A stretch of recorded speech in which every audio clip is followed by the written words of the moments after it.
Halo hai, Sobat GP kembali hadir untuk menemani hari kalian dengan update berita seputar Grand Prix dunia. Bos Ducati Corse, Gigi Dalicnya mengaku sedih dengan kegagalan Pecco Bagnaia menaiki podium di GP Argentina. Rider Ducati itu hanya bisa finish ketiga di sprint dan di balapan utama, Bagnaia gagal meraih podium karena hanya bisa finish di urutan 4. Dari rilis resmi tim, Dalicnya sendiri menyayangkan penurunan performa dari rider bernomor 63 tersebut. Dalicnya menyatakan bahwa Bagnaia sejatinya telah menemukan setelan yang membuatnya bisa berkendara lebih nyaman ketimbang di Thailand. Namun ternyata kemajuan ini tetap tidak cukup untuk mengimbangi performa apik duo Marquez di Termas.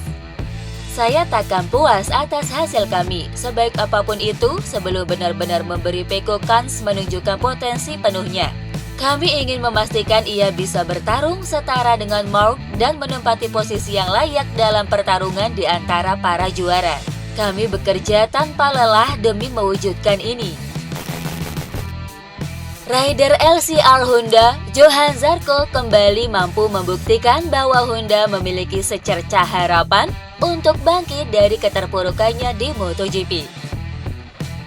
Ya, rider asal Prancis yang menunggangi RC23 ini terbukti mampu bersaing saat turun di Termas. Zarco mampu menempati grid ketiga di kualifikasi, finish keempat di sprint, dan mengakhiri balapan utama di urutan ke-6.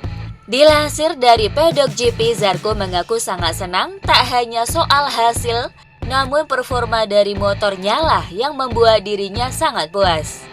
Ini lebih dari sekedar positif, ini luar biasa.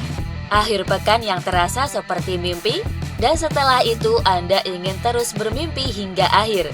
Itulah mengapa kami bilang ini adalah sebuah kesempatan baik. Akhir pekan itu terasa seperti mimpi dan memberi kami banyak motivasi untuk terus bekerja serta mulai melihat secercah harapan di ujung terowongan. Terima kasih banyak kepada semua orang atas kerja luar biasa mereka.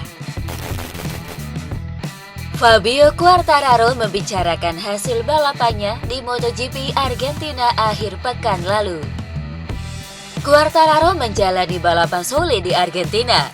Bagaimana tidak, di awal balapan ia sudah terlibat kontak dengan Marco Bezzecchi. Pada akhirnya El Diablo hanya mampu mencuri 1 poin setelah finish ke-15 pada balapan tersebut. Kepada Crash, Quartararo mengaku sangat frustasi lantaran motornya tidak punya kecepatan pada balapan tersebut. Mungkin saya bisa finish beberapa posisi lebih tinggi, tetapi secara realistis itu akan selalu sulit. Bagi saya balapan di Termas tidak ada yang positif. Dalam hal kecepatan balapan, itu adalah bencana. Mari kita lihat apakah kami bisa tampil lebih baik di balapan berikutnya. Usai berakhirnya MotoGP Argentina di Termas, hubungan dua pabrikan asal Italia, Ducati dan Aprilia, memanas. Hal ini terjadi lantaran kubu si merah menolak usulan Aprilia yang mengajukan permohonan pada pihak MotoGP agar Martin bisa melakukan uji coba dengan motor baru Aprilia. Sebagaimana diketahui, tim asal Noali itu berharap ada aturan baru yang memperbolehkan pembalap yang cedera melakukan uji coba sebelum melakukan comeback. Agar Martin bisa melakukan uji coba, kesepakatan mutlak dari tim-tim MotoGP dibutuhkan. Akan tetapi di Argentina terungkap jika Ducati tidak setuju aturan itu diterapkan saat ini. Dilansir dari Motorcycle Sport, Rivola mengaku heran mengapa Ducati tidak menyetujui usul tersebut. Di mata Rivola, menawarkan tes 1 hari kepada pembalap yang tidak mengikuti banyak balapan merupakan ide yang bagus yang mana hal ini juga bertujuan demi keselamatan pembalap. Pengamat MotoGP Michael Leverty menyarankan pada Jorge Martin untuk segera comeback pada gelaran MotoGP 2025. Martin diketahui sudah absen dari 2 seri balapan yang telah digelar, yakni di Thailand dan Argentina karena mengalami cedera. Ia pun akan absen di Amerika dan diragukan tampil di Qatar. Dengan demikian, sang juara bertahan itu pun terpaksa harus kehilangan banyak poin dan wajib bekerja ekstra ketika sudah kembali ke lintasan. Kepada Crash, Michael Laverty menyarankan agar sang juara dunia untuk kembali saat kompetisi memasuki fase balapan di Eropa. Kenyataannya adalah dia harus memberi waktu pada tubuhnya. Dia absen hampir di semua tes pramusim. Sangat disayangkan tidak melihat nomor 1 di lintasan. Dia harus segera pulih. Dia punya kontrak 2 tahun dengan Aprilia. Dia harus kembali di putaran Eropa musim ini. Mulailah memahami mesinnya. Rider pabrikan KTM Brad Binder mengaku cukup puas dengan hasil balapannya di sirkuit Termas di Rio Hondo. Brad Binder kembali menjadi pembalap KTM teratas yang melintasi garis finish dengan posisi ke-7 di MotoGP Argentina. Usai balapan, Binder mengaku senang dengan hasil tersebut. Pasalnya, ia merasa kesulitan dengan RC16 hampir di seluruh sesi pekan balap MotoGP Argentina. Senang sekali bisa mendapatkan beberapa poin hari ini. Saya mengawali dengan baik dan mencoba mengikuti para pembalap di awal. Saya tahu betul bahwa begitu suhu banyak turun akan sulit untuk bertahan. Saya benar-benar merasa telah melakukan yang terbaik. Saya berusaha untuk tidak membuat kesalahan dan tetap konsisten sebisa mungkin. Sayangnya hanya itu yang bisa kami dapatkan hari ini. Posisi ke-7 adalah yang terbaik yang bisa kami dapatkan hari ini. Legenda balap MotoGP, Giacomo Agostini meyakini Marc Marquez akan melampaui rekor kemenangan milik Valentino Rossi.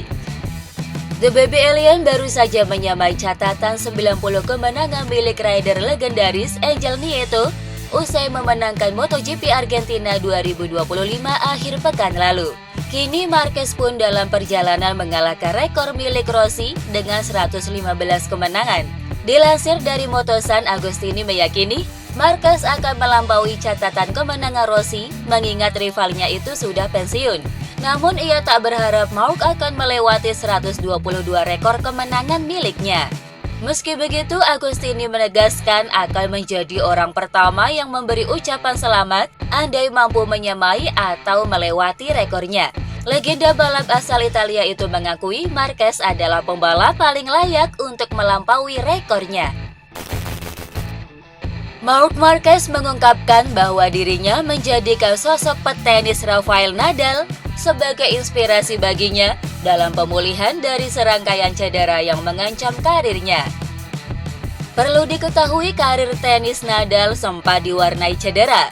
Yang paling menonjol adalah beberapa masalah lutut pada paruh pertama tahun 2010-an. Namun ia berhasil bangkit dan bahkan memenangkan gelar Grand Slam pertamanya. Perjuangan Nadal untuk bangkit ini rupanya memicu semangat Marc untuk bangkit juga. Saya ingat hari ketika ia bermain di Australia terbuka dan ia menang setelah mengalami banyak cedera dan saya berada di rumah di sofa dengan lengan saya yang benar-benar terblokir dan saya berkata, "Oke, saya akan melakukan." Banyak hari, banyak momen, tetapi Rafa Nadal adalah inspirasi yang hebat. Prinsipal Mercedes-AMG, Toto Wolff merasa puas dengan Kimi Antonelli yang tampil impresif di debutnya. Dalam balapan perdananya bersama Mercedes di Formula One, Kimi Antonelli berhasil menunjukkan performa yang cukup bagus di sirkuit Albert Park. Meskipun trek diguyur hujan dan membuat situasinya jadi rumit, tetapi Antonelli tetap cukup tenang menghadapi sejumlah tantangan yang ada di depannya. Ia pun finish keempat tepat di belakang rekan setimnya sendiri, George Russell. Meski performanya tidak bisa dikatakan sempurna, tetapi Toto Wolff mengatakan bahwa performa Antonelli tersebut sudah melebihi ekspektasinya. Dengan usia yang masih sangat belia, Antonelli dianggap memiliki kecerdasan dan kematangan berpikir yang lebih dewasa. Akhir pekan ini, ajang balap Jeddah Road Formula One akan kembali melangsungkan kelanjutan serinya. Dengan tajuk Formula One GP Cina 2025, balapan ini akan digelar di sirkuit Shanghai Park. Berikut jadwal pekan balap Formula One GP Cina 2025.